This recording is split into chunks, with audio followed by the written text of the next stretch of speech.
Yahudi Nasrani tidak senang kalau kita menjadikan Islam sebagai jalan hidup, sehingga Allah Ta'ala menurunkan ayat mulia ini, walan tarda ankal yahud walan nasara hatta tattabi'a millatahum. Sekali-kali Yahudi dan Nasrani nggak akan rela, nggak akan senang sama kamu Muhammad, yang berarti juga sama umatmu Muhammad, sebelum kamu dan umatmu mengikuti millah mereka. Asy-Syaukani menerjemahkan millah sebagai minhajul haya, jalan hidup, bukan agama. Pada hakikatnya orang Yahudi tidak pernah menginginkan kita keluar dari Islam menjadi Yahudi. Kenapa? Yahudi bukan agama dakwah. Nasrani pun demikian. Mereka ingin kita dimurtadkan, dikristenkan, tapi itu bukan sasaran utama, Pak. Bukan sasaran akhir. Sasaran akhirnya adalah mengajak kita meninggalkan Islamic way of life and follow their way of life, dan mengikuti jalan hidup mereka. Itu intinya sebenarnya.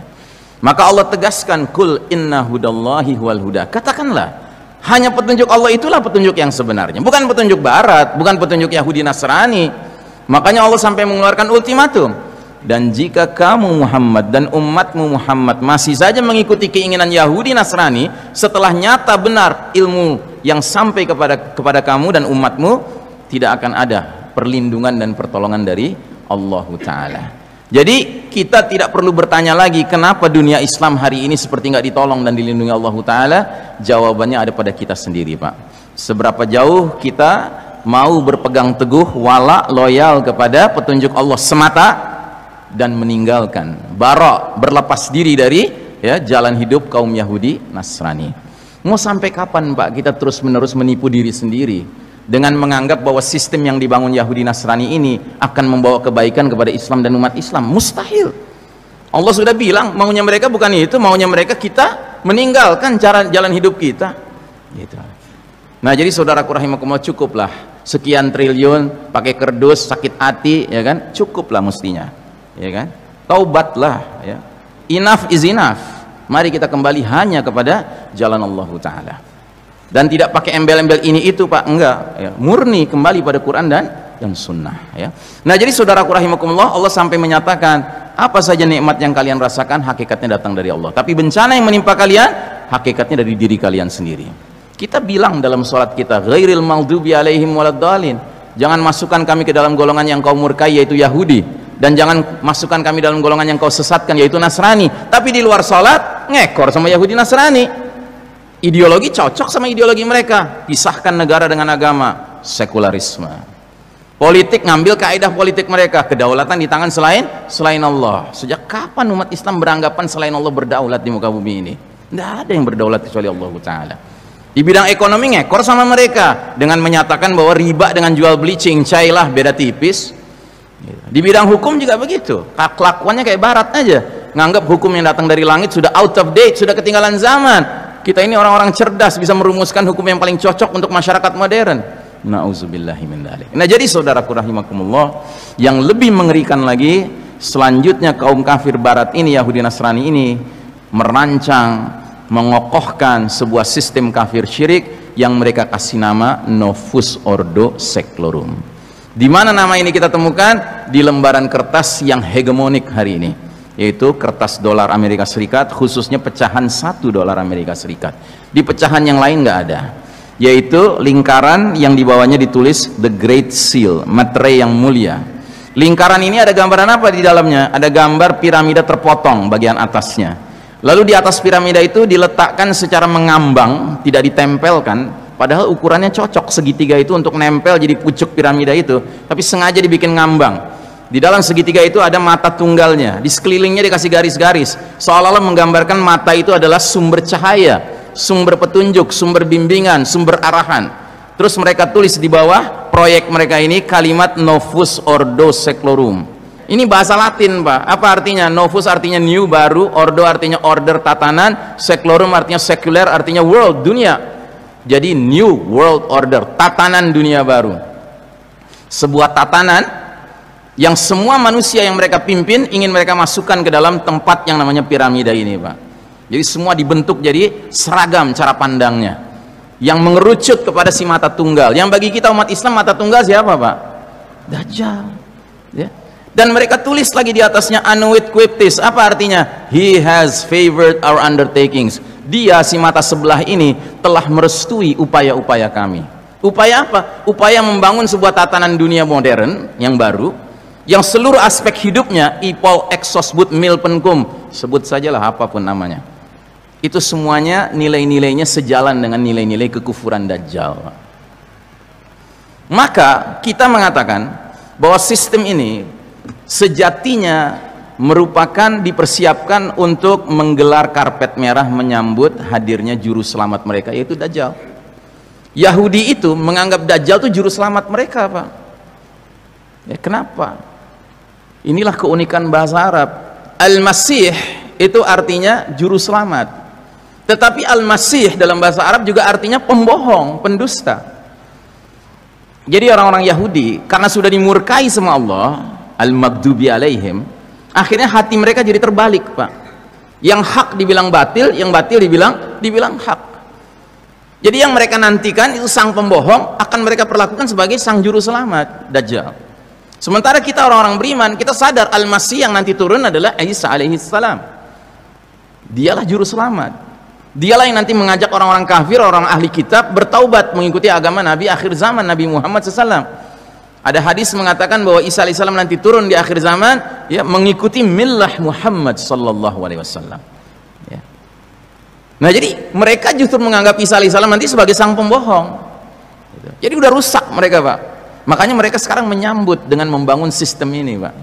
Nah, jadi kita umat Islam didorong untuk turut mendukung sistem Dajjal ini, yang berarti diajak untuk turut menyambut hadirnya fitnah paling dahsyat sepanjang sejarah Bani Adam.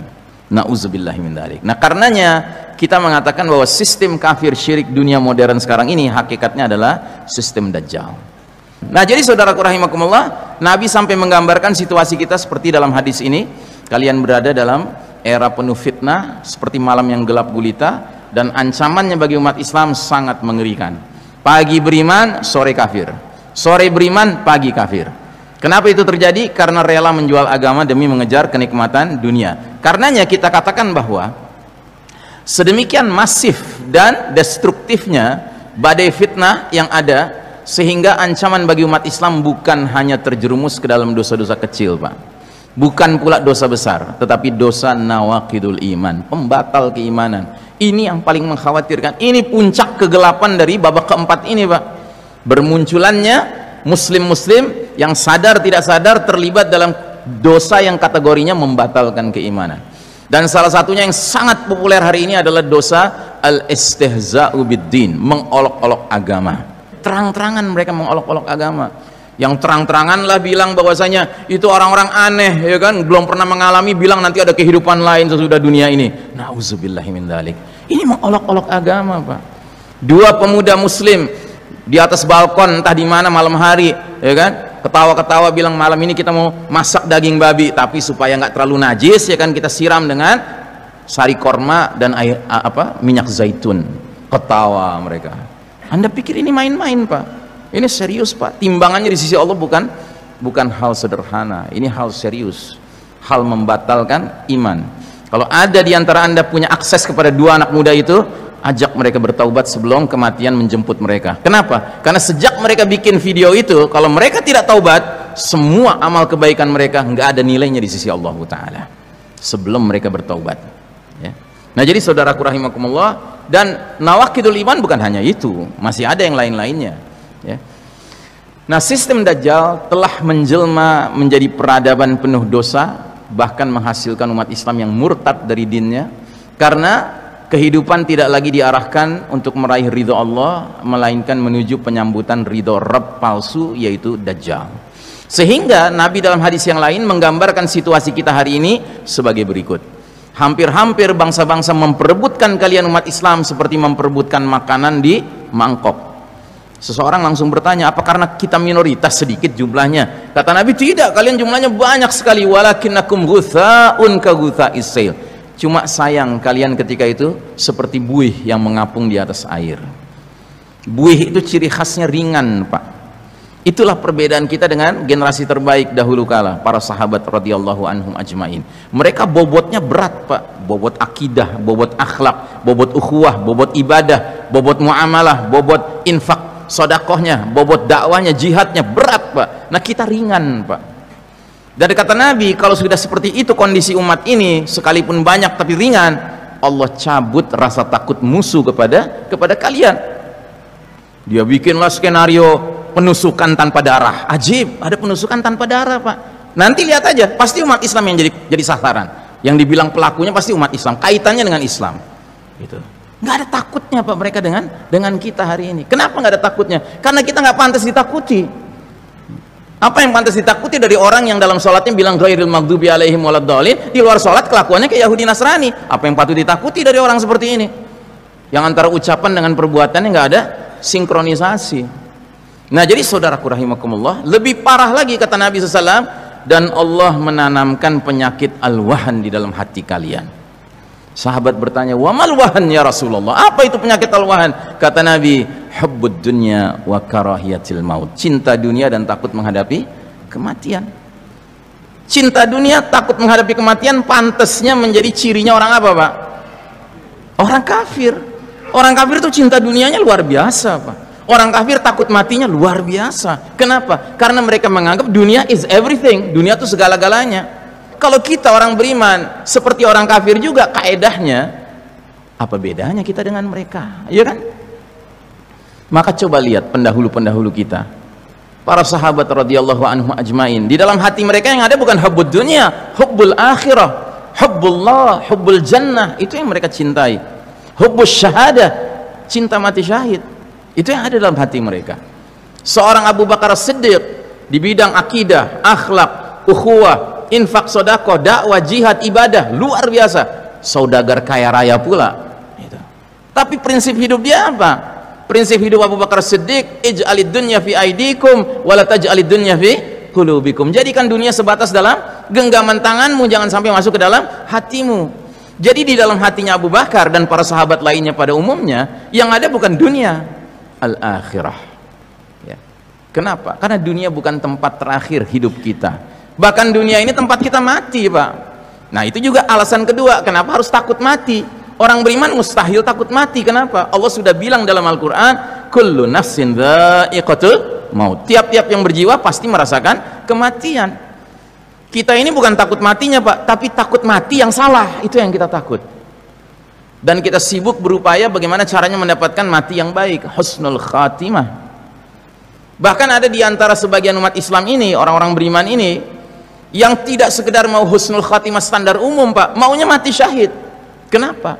Karena kata Nabi, orang yang mati syahid, yang mati di medan peperangan melawan musuh-musuh Allah dan terbunuh oleh musuh-musuh Allah, rasa sakitnya, matinya seperti digigit semut. Satu. Yang kedua, begitu ruhnya berpisah dari jasadnya, ketemu dengan Allah Ta'ala, ditanya sama Allah, apa yang kau inginkan? Dia jawab, cuman satu yang ku inginkan ya Allah, kembalikan aku ke dunia, hidupkan aku kembali, biar aku berperang lagi melawan musuh-musuh engkau, aku terbunuh lagi. Hidupkan lagi aku berperang lagi sampai aku terbunuh. Hidupkan lagi, terus begitu. Kenapa? Saking mulianya dia rasakan mati syahid gitu. Jadi saudaraku rahimakumullah, para pendahulu kita tuh begitu, Pak ya. Termasuk mereka yang telah mengusir para penjajah Portugis kafir, Belanda kafir, Jepang kafir, semuanya begitu. Tidak ada teriakan yang mereka teriakan kecuali apa? Allahu Akbar.